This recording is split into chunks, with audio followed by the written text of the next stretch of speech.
Ouais, bonjour, mon nom c'est Jean-Luc Poirier. Je suis président du bistrot culturel Cœur de village de Saint-Isidore-de-la-Prairie depuis le mois de juillet dernier. Je suis musicien également, je suis accordéoniste. J'ai été pendant 2 ans administrateur du bistrot.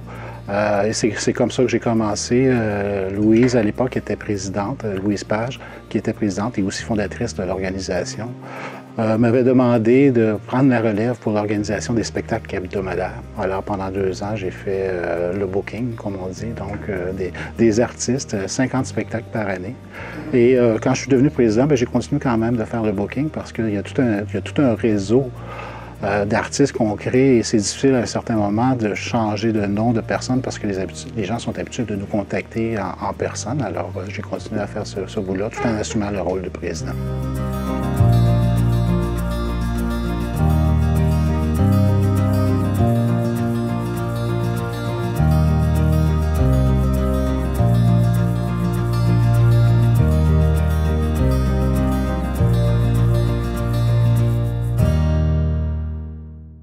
En fait, le bistrot culturel Cœur de village, c'est une organisation communautaire en partant.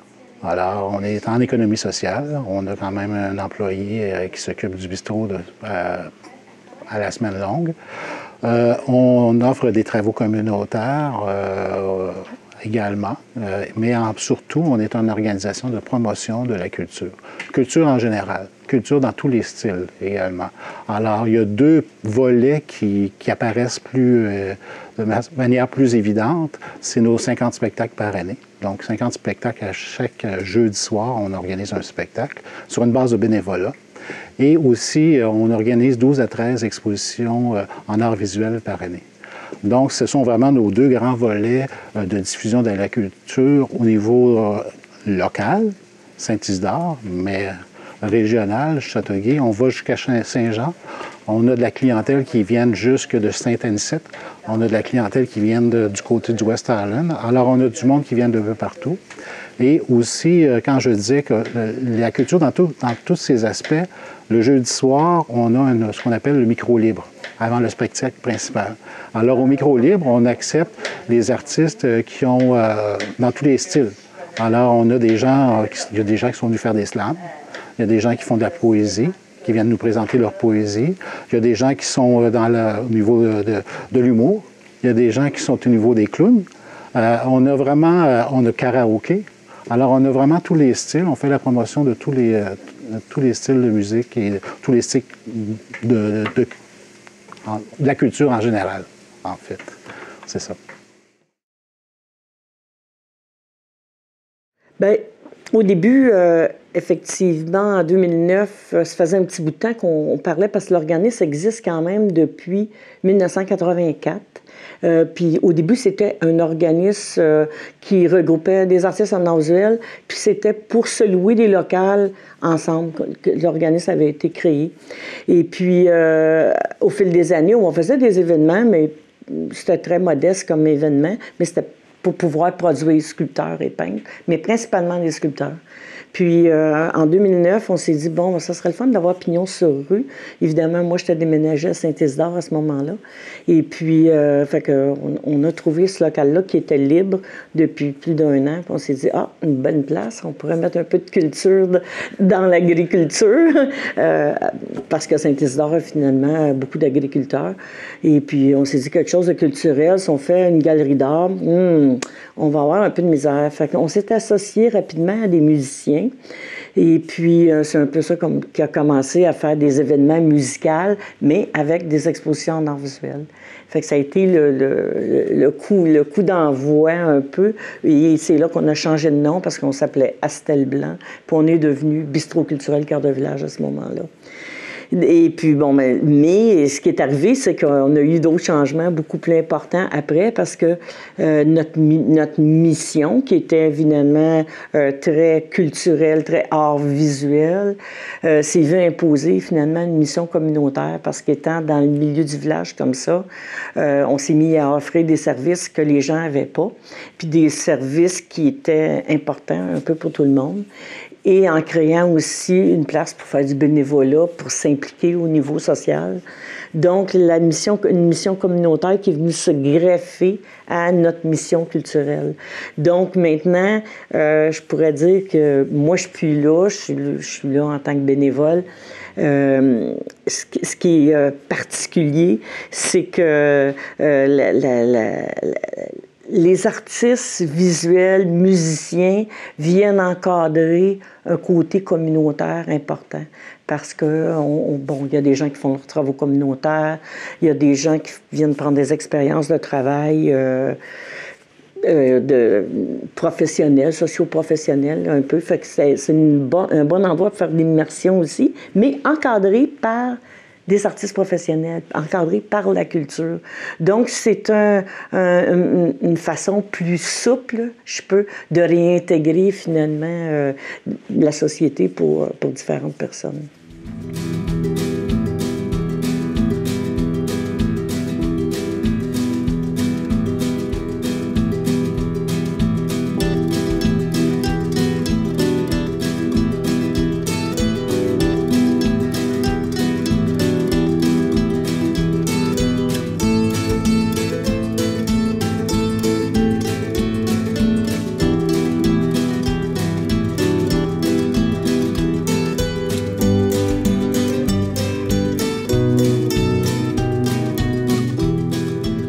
Exactement. Bien, en fait, l'idée aussi de bistrot qui est venue se jumeler à ça, c'est qu'il fallait payer le loyer, bien sûr, l'électricité, les permis.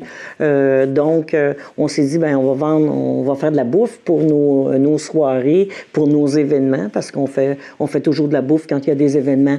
Il y a des événements musicaux à chaque semaine, mais une fois par mois environ, il y a des jams de maquillage. En fait, la population est invitée avec les enfants à venir apprendre à se maquiller, puis on se maquille mutuellement, puis on a des gens, des maquilleuses professionnelles qui sont membres ici, qui font souvent du body painting en général, qui sont des professionnels de ce médium-là, qui viennent encadrer ces événements-là. Il y a aussi des événements d'art visuel parce qu'on fait aussi de la médiation culturelle. On travaille avec l'école, avec les enfants. On a fait une immense fresque sur l'asphalte de l'entrée du parc il y a 2 ans. Puis c'est très apprécié parce que les enfants, c'est eux autres qui l'ont peint. On a pris tous les enfants de l'école qui sont venus à différentes heures peindre l'asphalte. Donc, ils ont un sentiment d'appartenance important, puis ils sont contents, puis quand ils arrivent là, bien, ils voient ce qu'ils ont fait, puis c'est public, puis les grands-parents sont venus voir ça. Fait qu'il y a une implication sociale importante aussi avec les centres d'accueil. Fait que quand je te parlais de communautaire tantôt, c'est un peu ça. C'est qu'on est allé, en voulant aller chercher finalement un public pour les arts visuels puis la musique, ben on est allé aussi leur montrer, leur offrir des ateliers puis des chances de participer et non seulement d'être seulement un observateur. Là. On leur a donné la chance d'être dedans la culture, de faire un vrai plongeon culturel.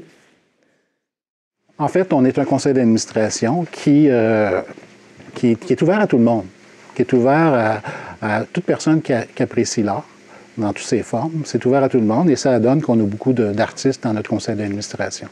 Alors, on est un conseil d'administration de 8 personnes.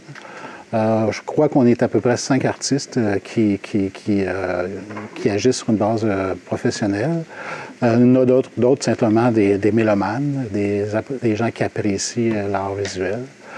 Au-delà de notre conseil d'administration de 9 personnes, on a 9 autres personnes environ qui sont des bénévoles et qui viennent nous aider lorsqu'on a un surplus de travail, lorsqu'on a un gros spectacle qui arrive le jeudi soir et que, bon, on a des gens qui nous épaulent au niveau des travaux communautaires ici, mais qu'on a besoin d'autres personnes, bien, c'est des amateurs d'art ou d'autres artistes qui viennent tout simplement nous prêter main forte pour pouvoir, que ce soit juste faire la vaisselle, ça rend un grand service. Alors, c'est l'organisation du bistrot, comme toute organisation sans but lucratif, président, trésorier qui est un comptable d'ailleurs, vice-présidente qui est actuellement au travail, qui aurait pu être ici aujourd'hui.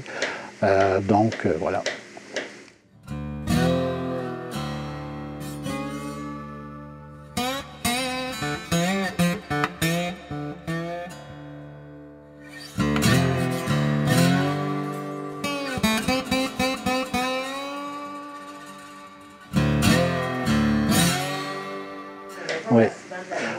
le bistrot culturel Cœur de village n'existerait pas s'il n'y avait pas de bénévolat. Alors, c'est simple comme ça.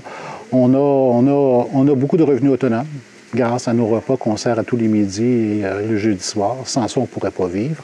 Mais on vit également de subventions. Et on vit aussi de subventions d'aide à l'emploi. Et aussi, on vit de commandites. On va chercher entre 6 et 7 000 $ de commandites. Si on ne les avait pas, ces commanditaires-là, on n'arriverait pas à vivre. Alors, tout le reste du travail, c'est du bénévolat. Les demandes de commandites sont écrites par des bénévoles. Les représentations pour aller chercher les commanditaires, c'est des bénévoles qui le font. L'organisation des 50 spectacles, c'est des bénévoles qui le font. L'organisation, l'installation, le recrutement des arts pour l'art visuel, des toiles, des artistes, tout ça, c'est des bénévoles qui font ça. En gros, l'organisation ne pourrait pas exister sans ces bénévoles. C'est vraiment... Et c'est gratifiant pour tout le monde. On va chercher chacun d'entre nous, on va chercher une gratification dans le travail qu'on accomplit ici parce qu'on sait que la clientèle qui se présente ici adore ce qu'on fait, puisqu'on a à chaque semaine toujours beaucoup de monde qui vient nous voir.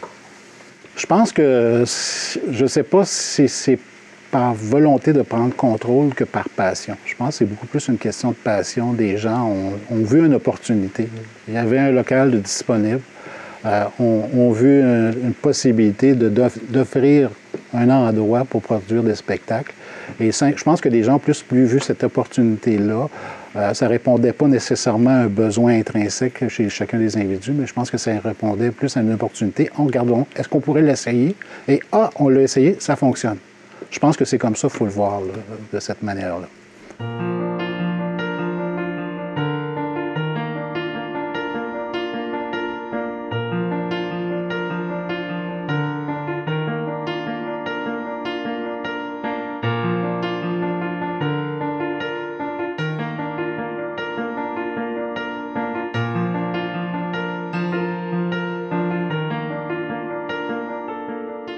Je pense que ça aide.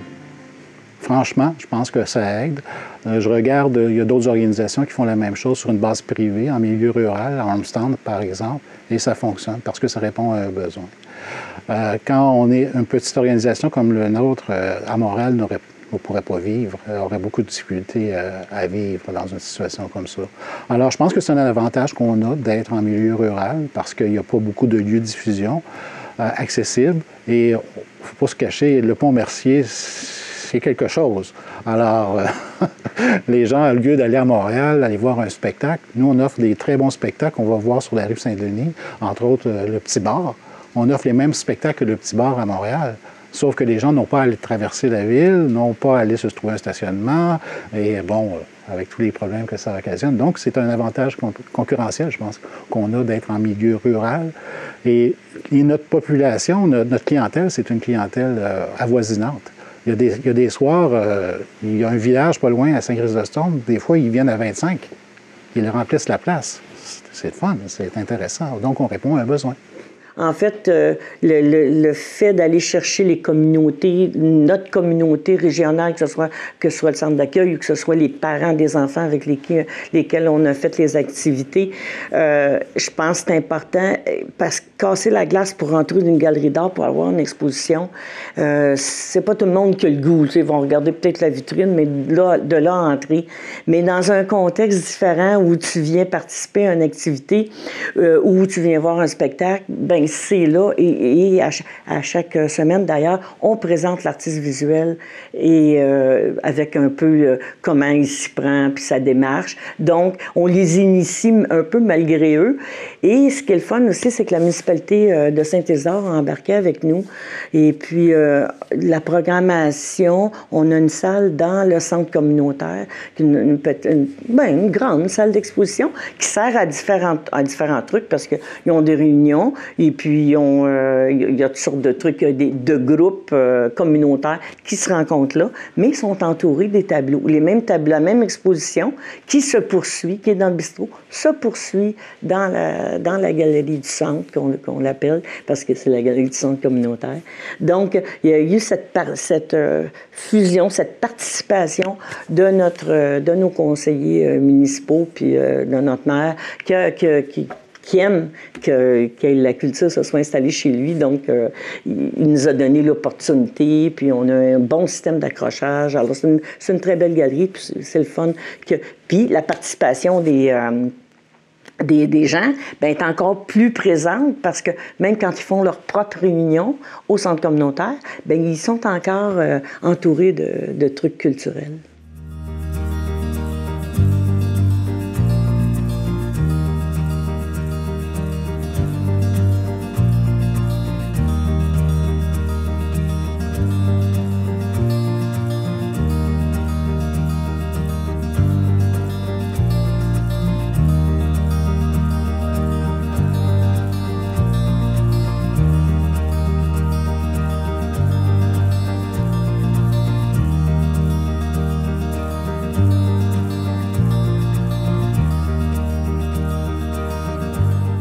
Mais la question financière est toujours là. La question des petits bars, la question de première que tu posais, à savoir est-ce que c'est rentable? La culture, ça sera toujours un enjeu majeur de financement. C'est comme ça, c'est très, très, très, très difficile de faire vivre des salles. On est prêt à se payer des voyages dans le sud très cher, mais souvent on n'est pas prêt à se payer des soirées et de payer les artistes au vrai montant non plus. Alors, il y a une question aussi de priorité, là. Mais ceux qui connaissent la musique, ceux qui apprécient la musique, ils font l'effort et ils viennent. Il n'y a ça aucun problème. Oui. D'ailleurs, on est actuellement en réflexion stratégique sur l'autonomie financière de l'organisation. Actuellement, on réfléchit beaucoup à ça. On se questionne beaucoup sur notre offre de service. Est-ce qu'on devrait changer notre offre de service? Est-ce que notre offre de repas est adéquate? Est-ce qu'on ne devrait pas modifier notre offre de repas? Est-ce qu'on devrait développer certaines lignes au niveau des repas et ça, selon les besoins d'une clientèle, aller chercher justement le besoin de cette clientèle-là n'est pas évalué. Là. Alors, on est au début du processus, à savoir comment on va se repositionner au niveau de notre cuisine, si ça pourrait nous amener plus de monde et amener plus de rentabilité. Ça, c'est une question, mais chaque organisation a toujours cette préoccupation-là. Notre offre de service est-ce qu'elle est toujours adéquate? Est-ce qu'on devrait changer les choses ou non? Ça, c'est une préoccupation qu'on est actuellement à réfléchir pour justement aller chercher une meilleure rentabilité et offrir une meilleure expérience client.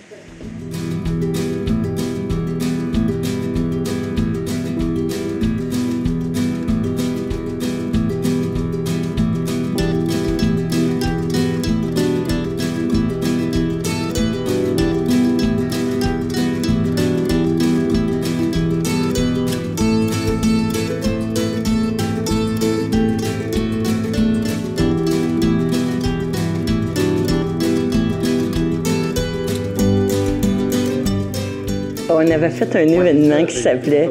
Oui, c'est ça. On avait fait un événement qui s'appelait Un peu de culture dans l'agriculture, mais en fait, on s'était dit ça en ouvrant, mais à un moment donné, on a bâti vraiment un projet où on est allé chercher 12 agriculteurs et 12 artistes et on les a jumelés ensemble pour que chacun mette en valeur, finalement, le travail de l'agriculteur, dont on a un catalogue de ça, mais ça fait quand même 3-4 ans, là, d'un peu de culture dans l'agriculture.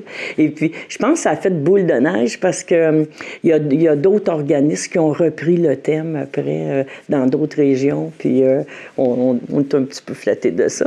Mais c'était une façon aussi pour nous d'impliquer les agriculteurs parce qu'on sait que les agriculteurs, c'est du monde qui travaille 7 jours sur 7. Les vaches, ils n'attendent pas, là, pour...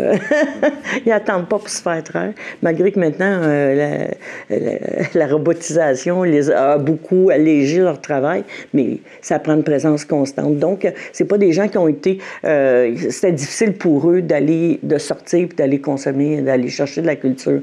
En l'ayant dans leur village, c'est plus simple. Je pense que on s'est rapprochés, on est venu à la rencontre, finalement, des communautés au lieu de demander à eux de... Puis, l'autre truc qui est bien le fun, c'est qu'on est des artistes professionnels, donc ce qu'on offre, c'est vraiment de qualité. Tu n'es pas obligé de traverser des ponts d'aller à Montréal puis de payer du stationnement, peut-être de briser ton auto dans un nid de poule ou quelque chose comme ça pour consommer de la culture de qualité, tu peux l'avoir dans ton propre village. Je pense que la plupart des villages même devraient offrir ou les artistes se réunir pour offrir ce genre de service-là. Par rapport au lieu de diffusion, on peut dire que dans tout l'ouest de la Montérégie, on n'a pas de lieu officiel, il n'y a pas de musée d'art contemporain, il n'y a pas de... Il y a rien d'officiel. On s'est créé, il y en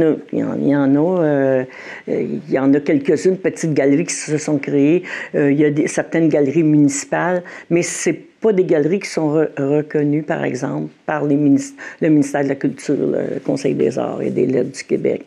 C'est pas des lieux officiels, c'est des lieux qui, où on offre quand même de la culture professionnelle, des arts, en tout cas, des spectacles et des expositions de type professionnel, mais on n'a aucune reconnaissance. Puis ça serait le fun éventuellement d'avoir un lieu, mais que ça prend une volonté politique, puis ça prend des sous, puis on a tendance en général à demander aux artistes de travailler sur ces projets-là, mais bénévolement. Puis Dieu sait que les artistes, on en fait souvent du bénévolat sous le prétexte, finalement, de « vous allez vous faire connaître », mais non, on ne demande pas ça. On ne demande pas ça aux autres types de professionnels de d'autres professions ou à un plombier, électricien. Ben oui, viens faire mon électricité, tu vas te faire connaître. Non, pas vraiment.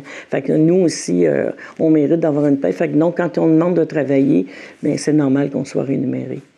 Tu arriveras avec ta poche de merci au IGA, voir qu'est-ce qu'ils vont te dire.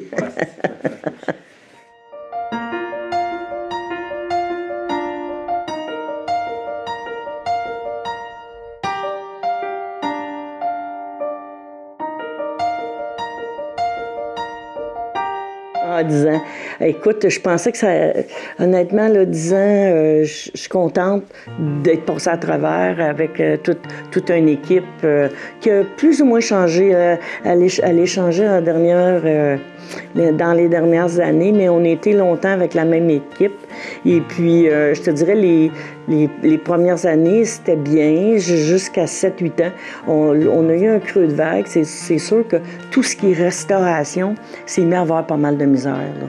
Les restaurants, il en ouvre un, puis il en ferme 3, puis on en voit partout, là, c'est commun. Donc, nous aussi, puis n'ayant pas... Nous aussi, on a souffert de ça, mais n'ayant pas un bassin de population assez important pour dire que le midi, on vend 20-30 repas, c'est dur d'assurer notre survie. Parce que, évidemment, il y a l'école, mais l'école, les profs, ils n'ont pas vraiment le temps de sortir. Le midi, ils s'occupent des enfants, ils gardent la cour, ils font des corrections, mais sortir pour manger. Puis sinon, bien, il y a quelques compagnies, mais les gens ont une demi-heure pour manger, donc il n'y a pas le temps. Les agriculteurs ne viennent pas non plus. Donc, ça prend vraiment des événements spécifiques pour attirer les gens. Donc, c'est difficile pour un organisme comme nous qui n'a pas de subvention au fonctionnement, qu'on peut avoir certaines subventions dans des projets, mais c'est jamais des montants importants. C'est toujours pour des petits projets. Donc, c'est difficile d'arriver à ramasser l'argent nécessaire. On doit faire des levées de fonds, des campagnes de financement fréquemment pour pouvoir arriver à joindre les deux bouts.